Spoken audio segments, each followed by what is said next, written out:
बिस्मिल्लाहिर्रहमानिर्रहीम। हम मैथमेटिक्स का पहला चैप्टर सेट पढ़ रहे थे, जिसमें हमने पहले लेक्चर में जो पहली वीडियो थी इसके से पहले, उसमें हमने सेट के मुतालिक बेसिक कॉन्सेप्ट पढ़ा। उसके एक एग्जांपल डेली लाइफ के हिसाब से हम देख के सेट को समझने की एक कोशिश की। आज दूसरे लेक्चर में हम सेट के बारे में इंशाल्लाह कुछ दूसरी पॉइंट्स और दूसरे कॉन्सेप्ट इंशाल्लाह वो आज क्लियर करेंगे।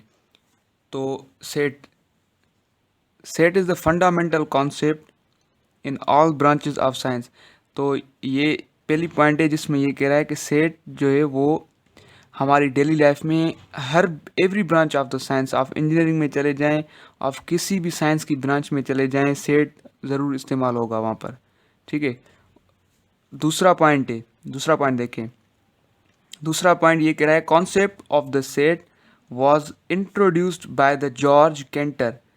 ये एक साइंटिस्ट है 19th century, in the early of 19th century.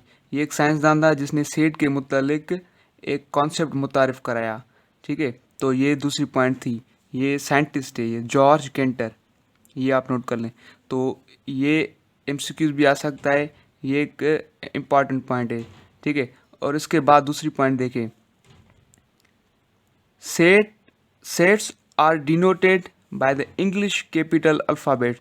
Set को हम डिनोट कैसे करते हैं? अब देखें, मसलन मैंने सेट लिख दिया, set of first 3 natural numbers, तो A 1 2 एंड 3। तो आप देखें अगर ये सेट हो गया हमारा, तो सेट को हम डिनोट करने के लिए जो हमने ये निशानी रखी है, इसको सेट को डिनोट करने के लिए हम इंग्लिश कैपिटल अल्फ़ाबेट यूज़ करेंगे। ठीक है, और इसके बाद दूसरी पॉइंट देखें, objects of the sets are called elements.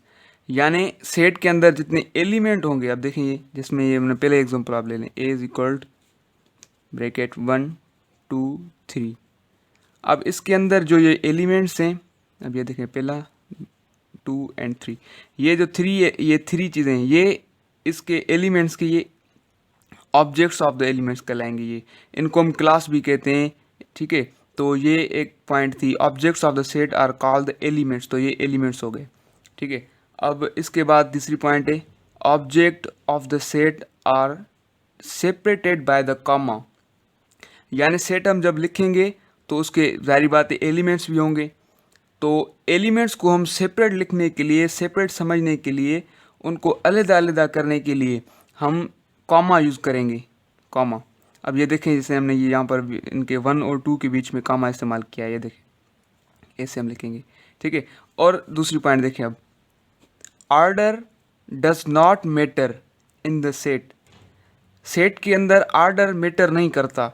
अब देखें, इसको समझने के लिए एक मैं दूसरा एग्जांपल देता हूँ। अब देखें, set of the months in the year, एक सेट है जिसके अंदर मंथ्स ऑफ द ईयर हैं जनवरी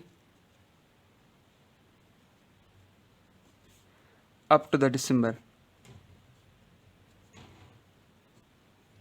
अब मैंने जैसे आपको कहा कि set of the months of the year, तो पॉइंट क्या कराए, order does not matter in the set. यानी ऑर्डर इसमें मैटर नहीं करेगा। जब हम इसको सेट को लिखेंगे तो जनवरी यहाँ भी लिख सकते हैं, इसके पहले हम फरवरी भी लिख सकते हैं, पहले दिसंबर भी लिख सकते हैं।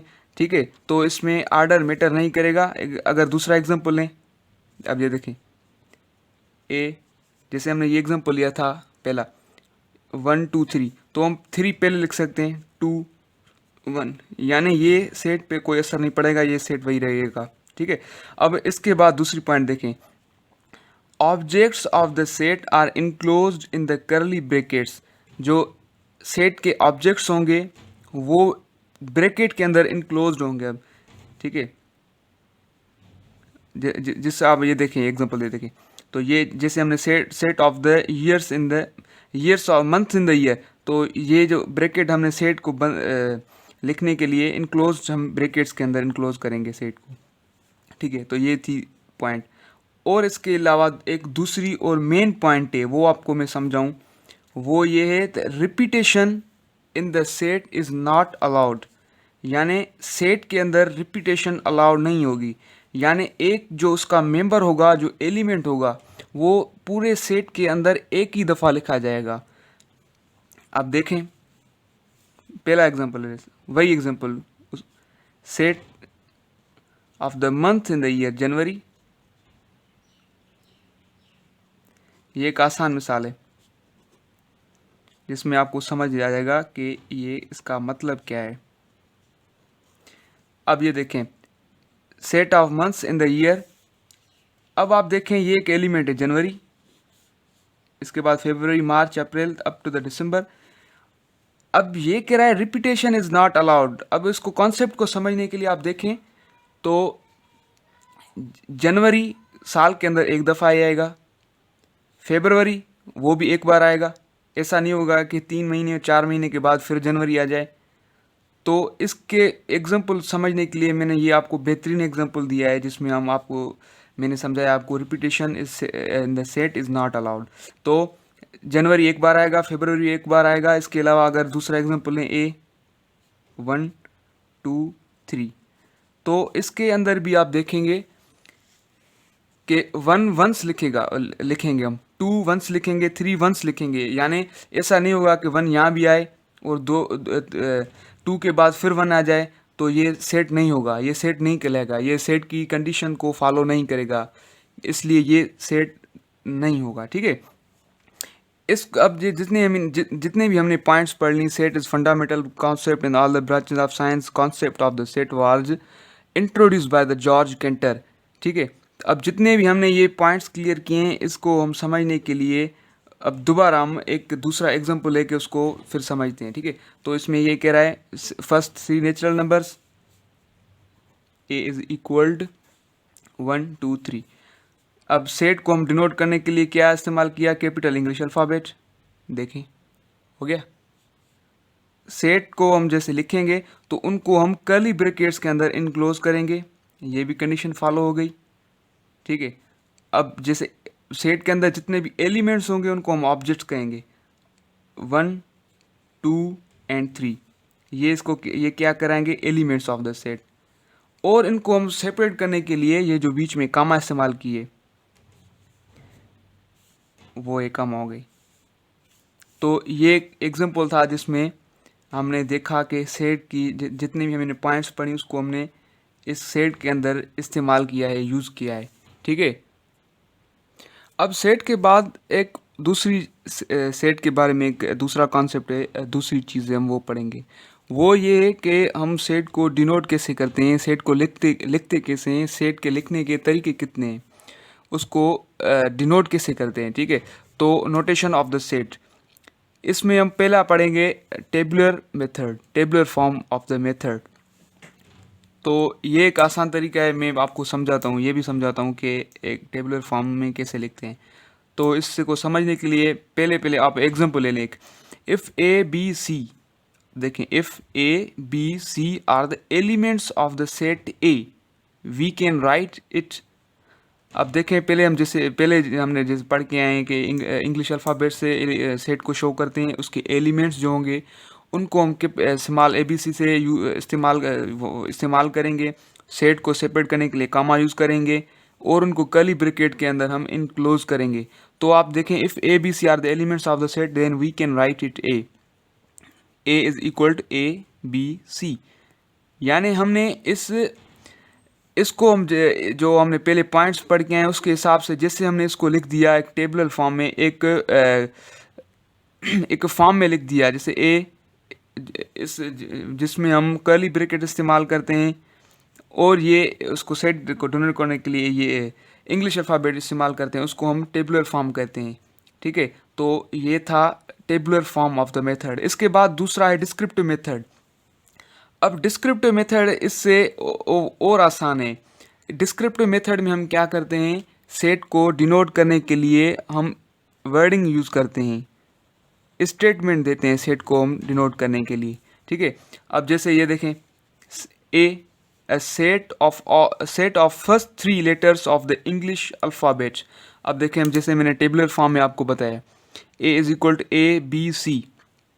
ठीक है, तो हम इसी को हम अगर अपनी स्टेटमेंट के अंदर लिखना चाहें, वर्डिंग में लिखना चाहें, तो डिस्क्रिप्टिव मेथड में हम इसको ऐसे लिखेंगे, ये भी कह सकते हैं set of first 3 letters of the English alphabet. अब देखें ये क्या करा है, ABC इंग्लिश अल्फ़ाबेट के फर्स्ट 3 लेटर्स हैं, तो हमने इस सेट को जो है अपनी वर्डिंग में लिख दिया, तो ये हो गया descriptive form of the set. ठीक है, और इसके अलावा एक लास्ट मेथड है सेट को डिनोट करने के लिए, वो भी आसान मेथड है और इससे और ज़्यादा एक्यूरेट और अच्छा मेथड है। तो उसको वो है सेट बिल्डर फॉर्म, जिसमें हम सिंबल्स यूज़ करेंगे। वो क्या है देखें, अब उसको समझने के लिए वही वाला दूसरा एग्जांपल हम लेते हैं। Set of first 3 natural numbers, जैसे हमने पहले वो लेक्चर में मैंने आपको बताया a इज इक्वल टू 1 2 3, ये एक सेट हो गया। अब इसको हम सेट बिल्डर फॉर्म में लिखना चाहें, अब देखें एक्स सच दैट एक्स, इसमें हम कंडीशंस यूज़ करेंगे, सिंबल्स यूज़ करेंगे, इसीलिए इसको हम सेट बिल्डर फॉर्म कहते हैं। अब देखें इसको, set 1 2 3 x such that x less than 4। अब ये जो स्टेटमेंट है हमने यहाँ पर लिखेंगे वो इसको फॉलो करेगी। X such that x less than 4, दूसरी कंडीशन क्या है, एक ये कंडीशन हो गई और दूसरी ये कंडीशन हो गई। एक इस कंडीशन में ये क्या करा है, ये करा है एक्स लेस देन 4 कामा, दूसरी condition x should be the member of the natural number. अब नेचुरल नंबर आपको पता है 0 से स्टार्ट होते हैं और अप टू द इन्फिनिटी। ठीक है, तो अब हम इसको से भी लिख सकते हैं एक्स लेस देन 4। अब जैसे ये पहली कंडीशन है, आप दूसरी कंडीशन की नौबत क्यों आई, अब इसलिए आई क्योंकि एक्स लेस देन 4, अब लेस देन -1 भी हो सकता है, -4 भी हो सकता है, -2 up to the negative science भी, नेगेटिव जो नेचुरल नंबर्स होंगे वो भी इसमें आ जाएंगे। तो इसलिए ये दूसरी कंडीशन है, एक्स जो होगा वो नेचुरल नंबर होगा। नेचुरल नंबर को आपको पता है कि 1 से स्टार्ट होते हैं, 1 2 एंड 3। अब आप देखें ये कंडीशन जो है वो इसको फॉलो कर रही है, तो ये एक सेट बिल्डर फॉर्म हो गया। अब हम ये जो 3 फॉर्म्स हैं वो हम जज नहीं कर सकते थे कौन सा अच्छा है, कौन सा सही है, कौन सा सही नहीं है। ये एक हमारा अपनी चॉइस है, हम क्या इनमें से इस्तेमाल करते हैं, ये हमारी चॉइस के ऊपर डिपेंड करता है। लेकिन ये सेट बिल्डर एक एक्यूरेट फॉर्म है, इसको हम एक्यूरेट फॉर्म भी कह सकते हैं। तो ये फॉर्म्स ऑफ द मेथड हो गया।